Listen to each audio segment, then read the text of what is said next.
Wel, plis trowch gyda fi te i ail Corinthiaid pennod 8.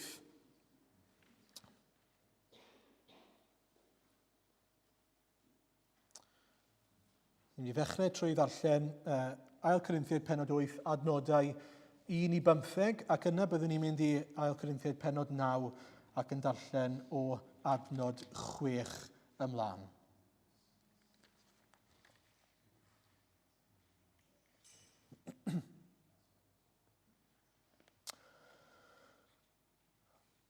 Felly, 2 Corinthiaid 8, adnod 1. Fe garem i chi wybod gyfeillion am y gras a roddwyd gan Dduw yn yr eglwysi ym Macedonia.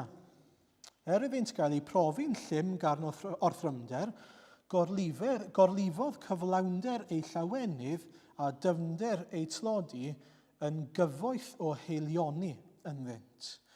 Yr wyf yn dyst iddynt roi yn ôl ei gallu, a tu hwnt i'w gallu, a hynny o'i gwirfodd ei hunain, gan ddeisif arnom yn dair iawn am gael y fraint o gyfrannu tuag at y cymorth i'r saint. Ac eithant ymhellach na dim y gobeithioes amdano, gan ei rhoi ei hunain yn gyntaf i'r arglwydd ac ei ninau yn ôl ewyllus Duw.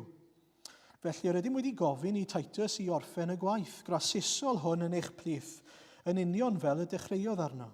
Ym mhob peth rydych yn helaeth, yn eich ffydd a chymadrodd a chwybodaeth, yn eich ymroddiad llwyr ac yn y cariad a enynwyd ynoch gan ein cariad ni. Felly hefyd byddwch yn helaeth yn y gorchwyl grasusol hwn.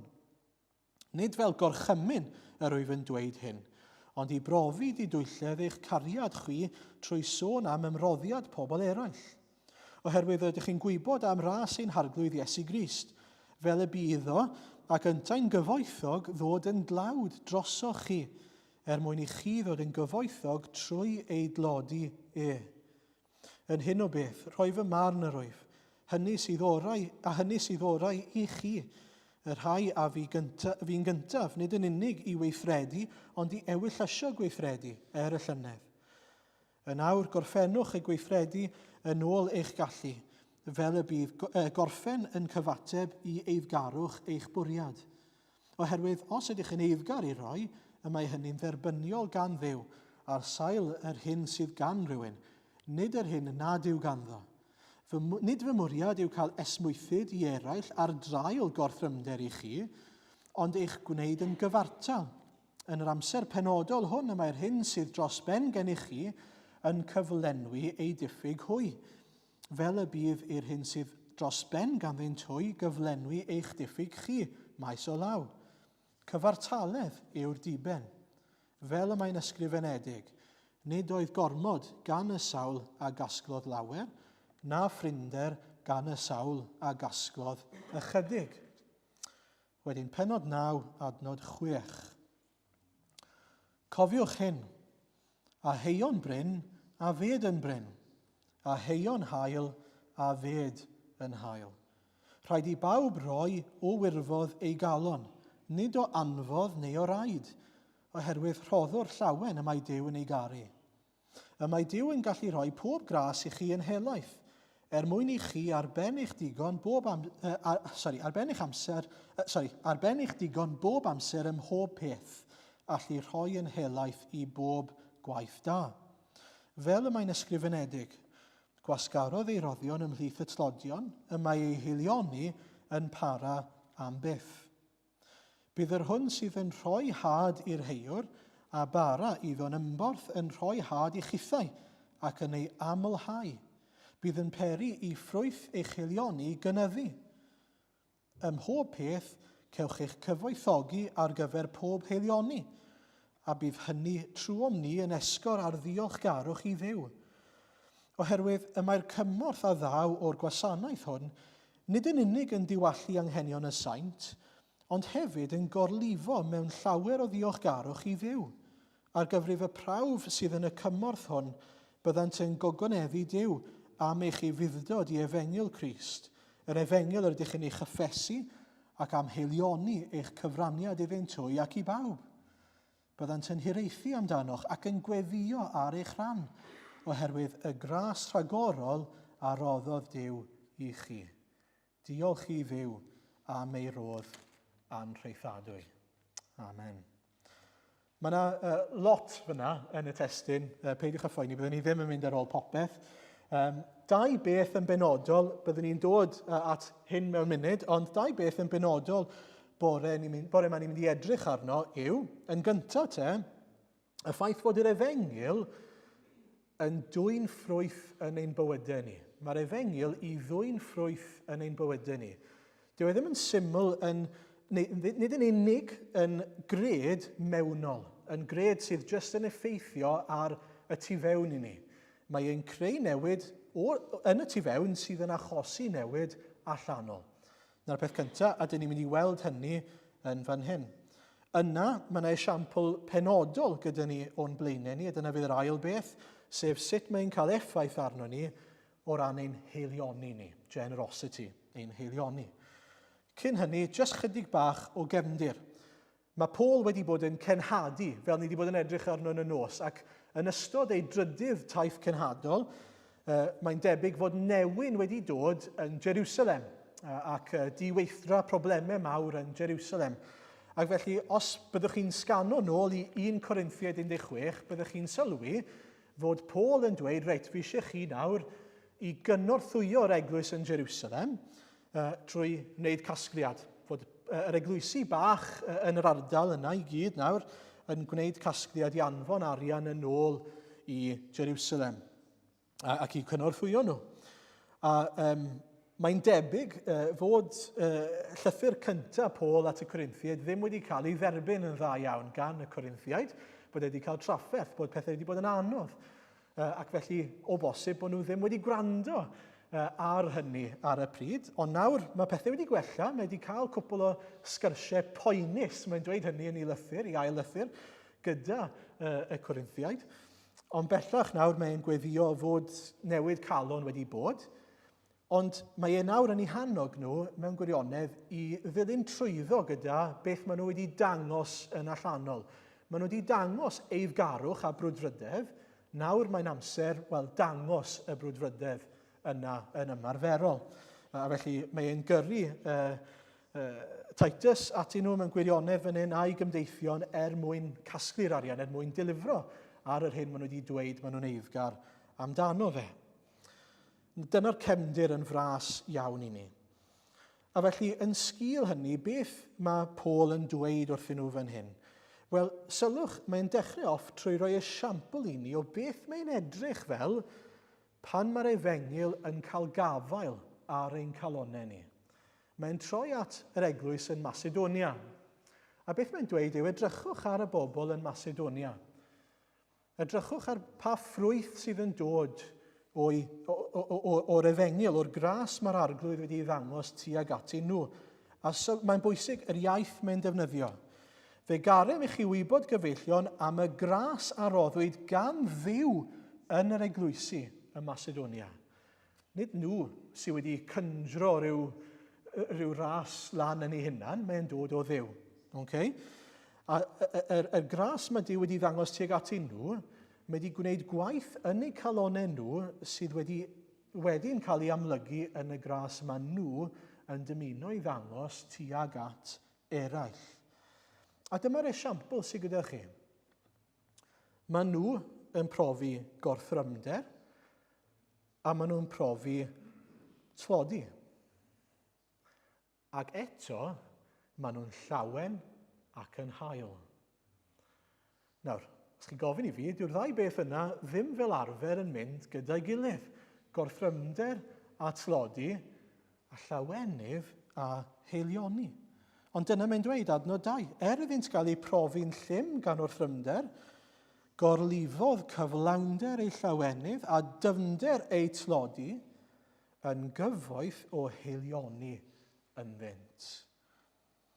Mae'r Efengyl wedi cael effaith ar eu calonau nhw i'r fath raddau bod nhw'n llawen ac yn hael gweitha y sefyllfa maen nhw ynddo.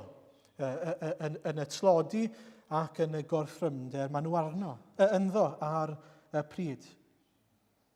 A felly mae Paul yn dweud gras Duw yw hwnna. Heilioni Duw a'r waith ynddyn nhw yw beth ych chi'n gweld yn cael ei weithio mas ohonyn nhw, outworkings of the gospel. A felly, sut i ni'n deall hynny? Wel, mae rai fod pobl Macedonia wedi deall yr Efengyl, ac bod yr Efengyl wedi cael y fath effaith arnyn nhw, nes bod nhw'n deall, wel, mae Crist wedi rhoi popeth i ni, yn Macedonia. Yn ei aberth, yn ei ddarostyngiad i'r groes ar ei fywyd, yn ei farwolaeth a'i atgyfodiad, mae e wedi darparu ni gyda popeth sydd ei angen. I ni'n saff. I ni'n gyfoethog yng Nghrist Iesu. A felly beth bynnag arall sydd gyda ni, sydd ddim yn y pethau yna, ein trysor ni nawr, dyn ni'n ei defnyddio nhw i foli'r arglwydd. Dyn ni'n ei defnyddio nhw i ddwy'n clod i'r arglwydd. Y pethau yna sydd ddim yn effeithio ar ein trysor ni, mae Duw wedi rhoi i ni yn ychwanegol. A felly, maen nhw nawr yn dweud i ni'n eiddo i Grist, ac hyd yn oed felly yn ein tlodi, hyd yn oed yn ein gorthrymder, y cwestiwn yw, nawr mod i'n eiddo i'r arglwydd Iesu, beth wyt ti am i fi wneud gyda'r pethau eraill sydd gen i, y cyfan sydd gen i yn ychwaneg. Mae rhaid yr motivation, y cymhelliad, yw yr Efengyl. A mae Paul yn mynd i ddweud hynny. Beth yw'r allwedd yn y testun yma? Adnod 8 a 9. Nid fel gorchymyn yr wyf yn dweud hyn, ond i brofi didwylledd eich cariad chi trwy sôn am ymroddiad pobl eraill. Oherwydd rydych chi'n gwybod am ras ein harglwydd Iesu Grist, fel y bu iddo ac yntau'n gyfoethog ddod yn dlawd drosoch chi, mwyn i chi ddod yn gyfoethog trwy ei glodi ef. Mae'r Cristion wedi profi'r fath ras, y fath gyfoeth drwy Iesu Grist, i chi'n ddiffygiol o ddim byd. Ac yn sgil hynny wedyn, am ein bod ni wedi cael ein gwneud yn gyfoethog yng Nghrist Iesu, y cwestiwn yw, wel, sut ni'n mynd i ddefnyddio'r cyfoeth yna? Y cyfan sydd ganddo ni. Y cyfan sydd yn eiddo i ni, ac y gallwn ni ddim ei golli gyda llaw. Nawr ein bod ni'n eiddo i Grist Iesu. Dyn ni yn gallu efelychu, heilioni yr un nath roi popeth o lan yn y nefoedd mwyn dod yn lawd ein mwyn ni. A gydwch ni feddwl am hynny am funud. Rhoi lan clod angylion, nefoedd perffaith. Ddim wedi ei gyfyngu i gnawd. Yr holl bethau yna, a mwy. Byw mewn byd heb effaith pechod. Mewn cyd-destun, os liciwch chi, nefoedd di-bechod. A dewis o'i wirfodd, gwaghau ei hunan mwyn cyfyngu ei hunan i gnawd. Y cnawd gyda llaw, mae e'n dal i wisgo heddi. Ac y bydd e'n gwisgo am dragwyddoldeb, am ei bod e'n dymuno ein hachub ni. Nath e'n neud ei hun yn dlawd mwyn i ni ddod yn gyfoethog. Fel ein bod ni yn cael derbyn bywyd yn y nefoedd.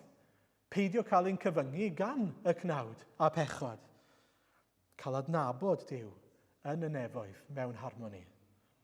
Dyna ein cyfoeth ni yn yr Efengyl. Dyna yr hyn i ni'n trysori nawr ein bod ni'n eiddo i Grist Iesu. Ac os yw hynny'n wir wedyn, y cwestiwn yw, wel, beth bynnag arall sydd ar ôl yn rhoddion gan yr arglwydd i ni, sut ni'n mynd i defnyddio nhw? Chi'n gweld, mae'r Efengyl yn cael effaith ar ein bywydau ni.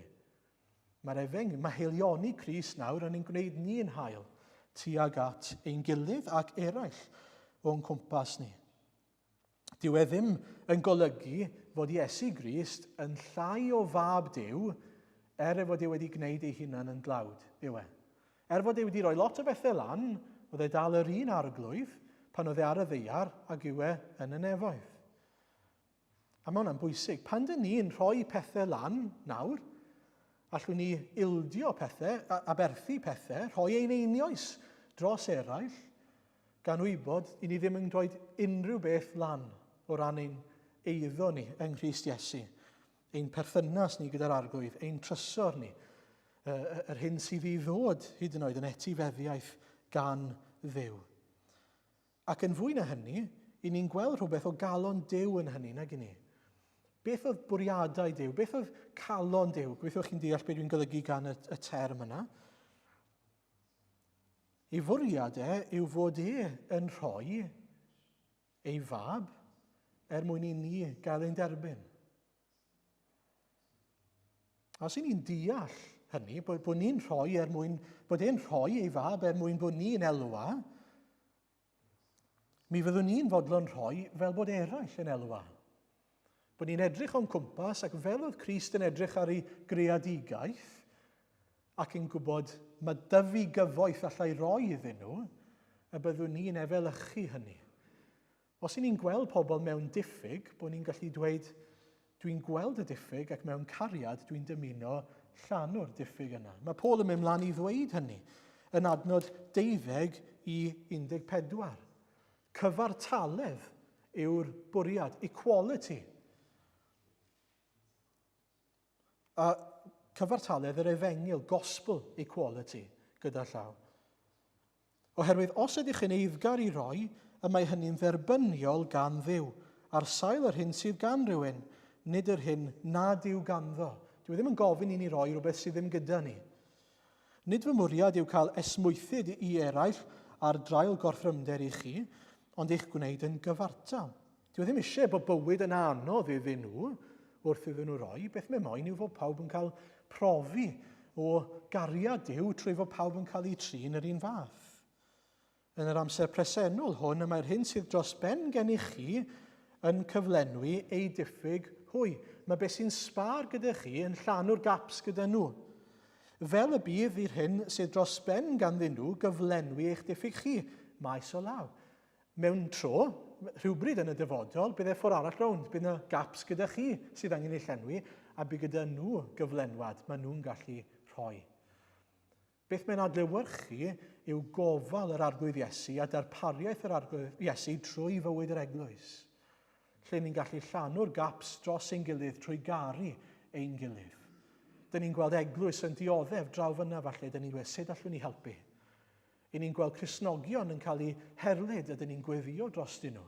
A dyn ni'n rhoi hyd yn oed yn ariannol lle dyn ni'n gallu tuag atyn nhw. A mynd bod ni'n gweld nhw yw ein brodyr ni, beth sy'n sbar gyda ni, ni'n rhoi iddyn nhw. Pam am fod Crist wedi dangos y patrwm i ni, fod gyda'i gyfoeth oedd yn sbar, ei gyfoeth o gyfiawnder ar y ddeiar gyda fe, wedi rhoi i'w blant, wedi rhoi i ni.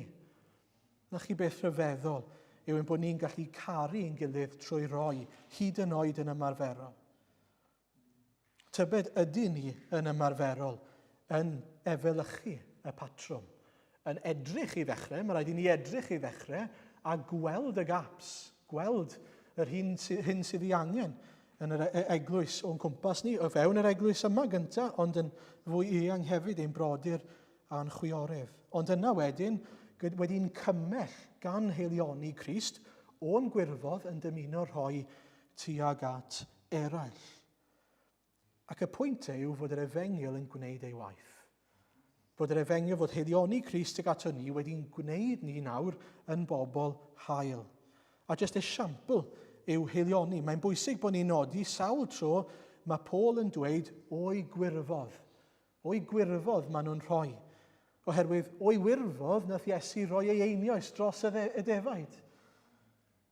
Doedd e ddim under compulsion, ddim unwaith. Oedd e'n dewis mewn cariad.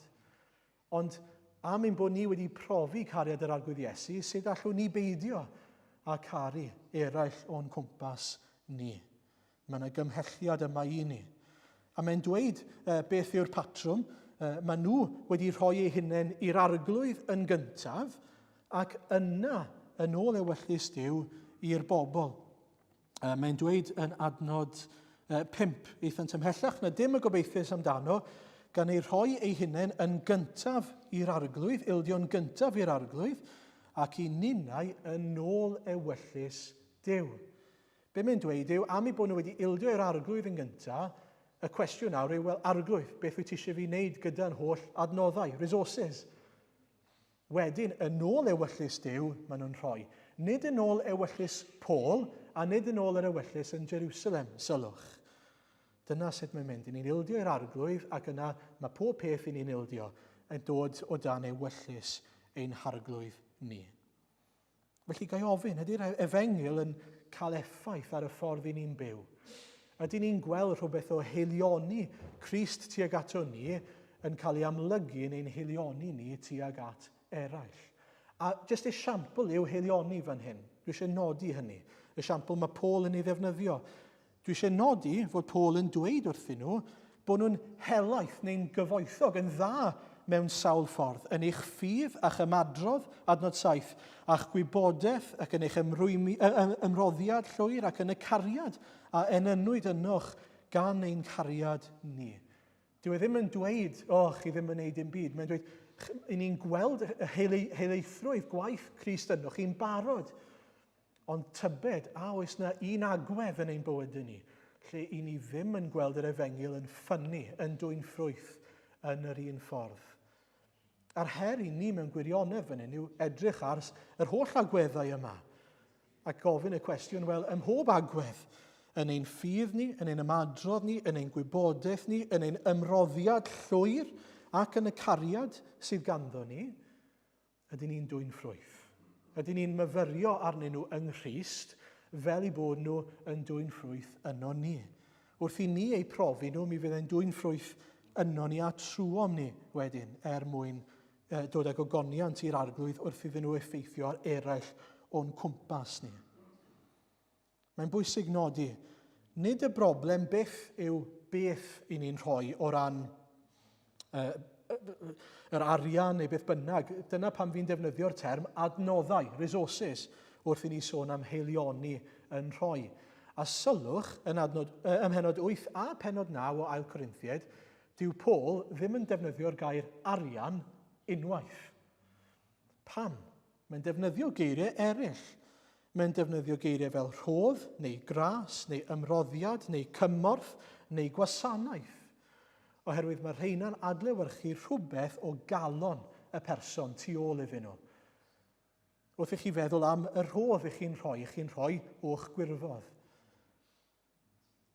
Wrth i chi feddwl bod chi yn rhoi rhodd neu concern o gariad, cymorth i rywun arall. Mae eto'n rhywbeth dych chi ddim yn talu bil, chi'n rhoi rhywbeth i helpu eraill. A felly cofiwch hynny. Dyw e ddim yn sôn yn benodol fan hyn am arian, mae eisiau meddwl yn lot mwy eang na hynny fan hyn, wrth i ni edrych ar heilioni. A dyna fydd y pwynt nesaf, heilioni sydd yn dod o'r galon. Mae'n bwysig bod ni'n edrych ar ein sefyllfa ariannol hefyd, nid yn siaio i ffwrdd o hwnna, ond mae'n fwy eang na hynny. Sut yn ni'n defnyddio ein amser ni, ein egni ni, y cyfan sydd yn rhan o'r hyn sydd gyda ni i'w roi i'r arglwydd ac i eraill. Nawr, jyst i lanw'r gaps cyn bod ni'n mynd mlaen, mae Paul yn cyfeirio at hynny mewn gwirionedd ar ddiwedd penod 8, achos mae'n defnyddio Titus fel esiampl o un sydd yn rhoi yn hael o'i amser ac o'i ddoniau mwyn mynd atyn nhw, i'w hannog nhw a'i helpu nhw. A felly mae un esiampl o un sydd yn rhoi yn hael o'i amser a'i ddoniau mwyn i cynorthwyo nhw ac i hannog nhw a'i cadw nhw'n atebol. A wedyn ar ddechrau penod 9, mae Paul yn dweud fi wedi bod yn ymffrostio am eich eiddgarwch chi, eich brwdfrydedd chi, bod chi yn bobl sydd yn dymuno rhoi a cefnogi eglwysi eraill. Ond dwi yn gobeithio byddai ddim yn cael fy nghywilyddio, mae'n dweud ym mhenod 4, am bod fi wedi bod yn ymffrostio arnoch chi am hyn. Ac felly dwi'n anfon rhywun atoch chi i'ch cadw chi yn atebol mewn gwirionedd mwyn casglu y casgliad yma sydd i ddod i'r eglwysi. A nawr mae'n gorffen gyda'r anogaeth yma wrth edrych ar heilioni a rhoi yn benodol. A mae'n hyfryd. Mae'r darlun yn hyfryd, dwi'n credu. I rai o'ch chi sydd yn hoffi farmer talk, mae hwn yn addas iawn i chi, ond mae'n defnyddio darlun fan hyn, byddai ffarmwr yn defnyddio. Beth sy'n mor arbennig am roi yn hael yng nghyd-destun yr efengyl? Wel, Mae'r ffordd mae'r Beibl Cymraeg Newydd yn dweud yn bach yn od fi'n credu yn bersonol, a heion bryn a fed yn bryn, ond mae'n ddywediad bydd y rhai'n gyfarwydd yn nhw fi'n credu. Basically, y mwyaf o hadau chi'n plannu, y mwyaf o gynheuaf gewch chi. Mae'n syml. Y mwyaf o hadau i chi'n plannu yn y ddeiar, y mwyaf o hadau chi'n fodlon aberthu yn y lle cyntaf, y mwyaf o ffrwyth gewch chi nôl. Mae'n basic, nag yw e? Os ych chi'n rhoi, sa'n gwybod, 10 had mewn yn y ddeiar, gewch chi 10 had yn ôl. Os ych chi yn rhoi 20 had yn y ddeiar, gewch chi 20 had a mwy yn ôl. Chi'n deall y pwynt? Mae'n syml. Ac eto, y ffordd bydol o edrych ar bethau yw, y mwyaf fi'n rhoi, y lleia sydd gyda fi. Os y'n ni'n onest, y mwyaf ni'n rhoi, y lleia sydd gyda fi. Na beth i ni'n meddwl. Ond mae Crist yn dweud na. Y mwyaf chi'n rhoi, y mwyaf fydd ganddo chi yn y diwedd. A felly, wrth edrych ar hynny, mae Paul yn dweud hyn. Cofiwch, a heion bryn, a fed yn bryn, a heion hael, a fed yn hael. Rhaid i bawb eto roi o wirfodd ei galon, nid o anfodd neu o raid, oherwydd rhoddwr llawen y mae Duw yn ei garu.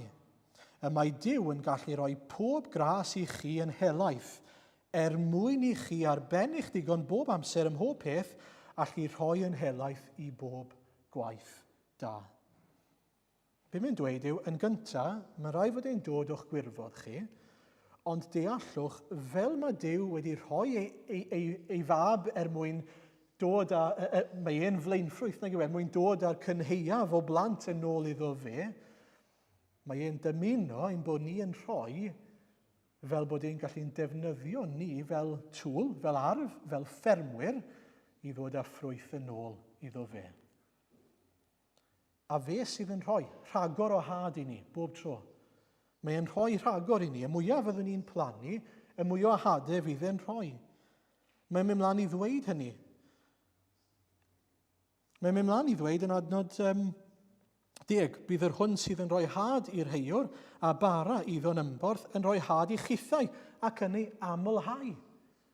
Mae Duw, y mwyaf chi'n hau, y mwyaf fydd Duw yn rhoi i chi. Y mwyaf aberthol fyddwn ni, y mwyaf hael fyddwn ni, gyda'n arian, ein egni, ein adnoddau i gyd, beth bynnag ydyn nhw, mwyn yr arglwydd, mwyn yr eglwys, mwyn y colledig, y mwyaf fydd yr arglwydd yn rhoi yn ôl i chi. Ydyn ni'n credu hynny? Ydyn ni'n credu hynny? Mae'n dweud yn Diarhebion 3, adnod 9 a 10, anrhydedda'r arglwydd ath gyfoeth, ac a blaenffrwyth dy holl gynnyrch. Yna bydd dy ysguboriau'n orlawn ath gafnau'n gorlifo gan wyn. Eto, di hwnna ddim yn ei sens o safbwynt y byd, yw e? Anrhydedda'r arglwydd ath gyfoeth ac a blaenffrwyth dy holl gynnyrch, dechrau off yn rhoi y gorau'r arglwydd a bydd dy ysguboriau'n llawn. Diarhebion 11, adnod 24 a 25. Y mae un yn hael ac eto'n ennill cyfoeth, ond arall yn gryntach a phob amser mewn angen. Llwydda'r un a wasgar fendithion, a diwellir yr un a ddiwalla eraill. Ac yna geiriau Iesu yn Luc 6, adnod 38, os fi'n cofio'n iawn. Rhowch ac fe roir i chi. Rhoir yn eich côl fesur da wedi ei wasgu i lawr a'i ysgwyd ynghyd nes gorlifo, oherwydd ar mesur y rhowch y rhoir i chi yn ôl. Dyna mae Iesu'n dweud. Dyna mae Duw yn dweud yn y gair yn glir. Ydyn ni'n credu hynny? Y mwyaf y byddwn ni'n rhoi, y mwyaf y bydd yr arglwydd yn ein bendithio ni. Y mwyaf aberthol y byddwn ni, fel roedd Crist yn aberthol ei hunan, ac yn ennill i'w hunan bobl a theyrnas a brenhiniaeth dragwyddol, y mwyaf fyddwn ni yn profi bendith wrth i'r arglwydd ein defnyddio ni. Ydyn ni'n fodlon ildio'r cyfan? Mae'r arglwydd fel reservoir ac i ni fel tap. Mae posib bod ni'n stingy gyda'r tap yn fodlon rhoi i eraill. Ond y mwyaf fyddwn ni'n agor y tap, y mwyaf fyddwn ni'n profi o fendith yr arglwydd ac o gael ein defnyddio fel llestr i'r arglwydd.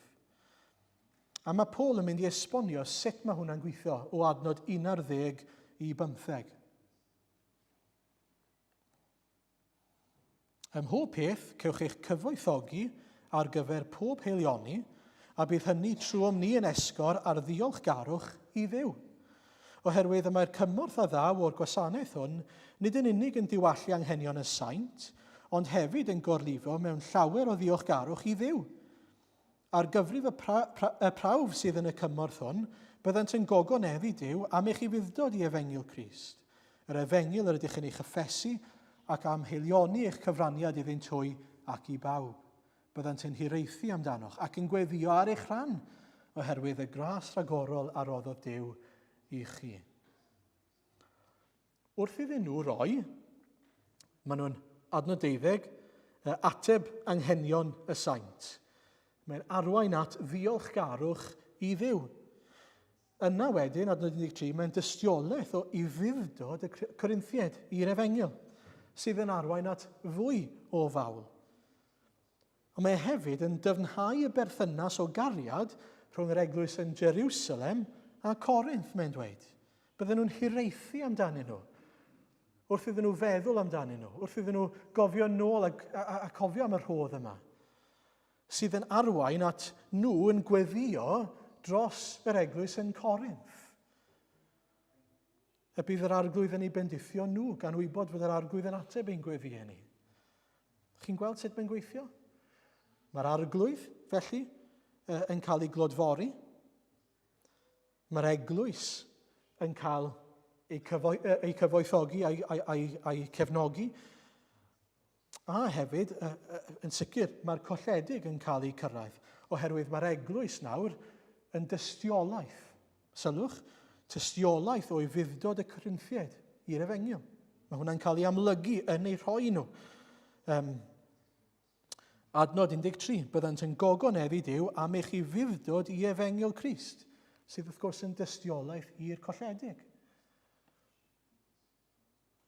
Unwaith eto, beth ni'n gweld yw, trwy ei heilioni nhw, mae'r arglwydd yn cael ei glodfori, mae'r eglwys yn cael ei charu, a mae'r colledig yn cael ei cyrraedd.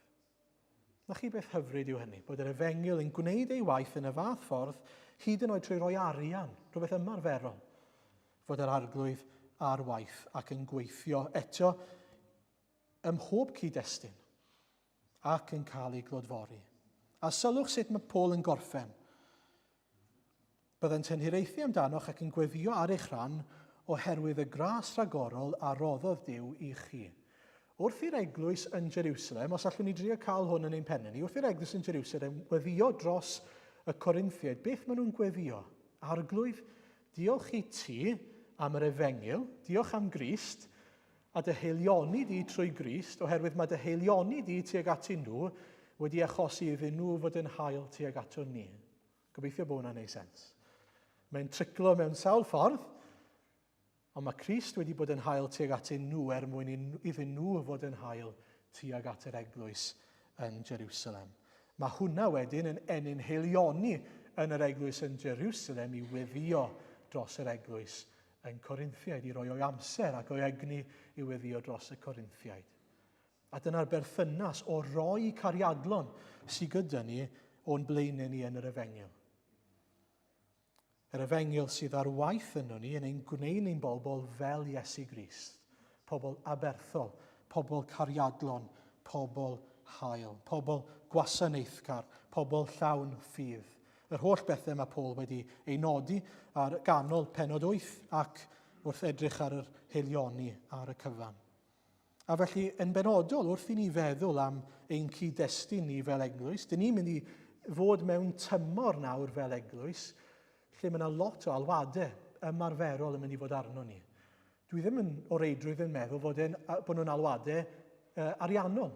yn fwy o ran ein amser ni, ein ymroddiad ni, ein ymrwymiad ni, a nid yn gymaint yn unig i bethau ymarferol, ond un gilydd.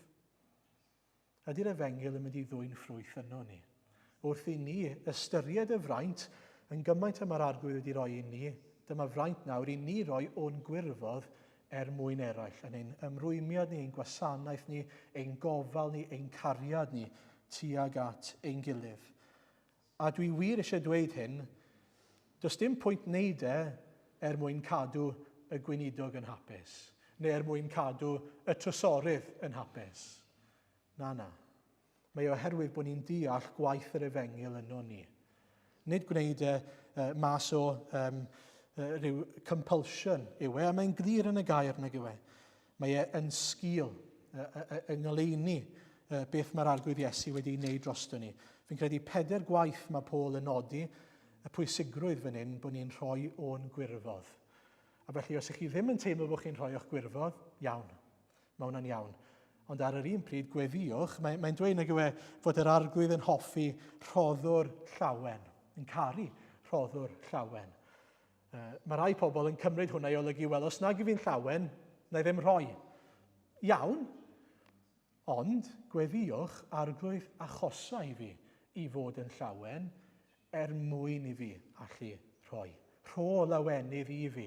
Os dwi'n ddiffygiol mewn llawenydd, rho heilioni, dangos dy heilioni yng Iesu Grist i fi, fel bod fi'n gallu bod yn hael tuag at eraill.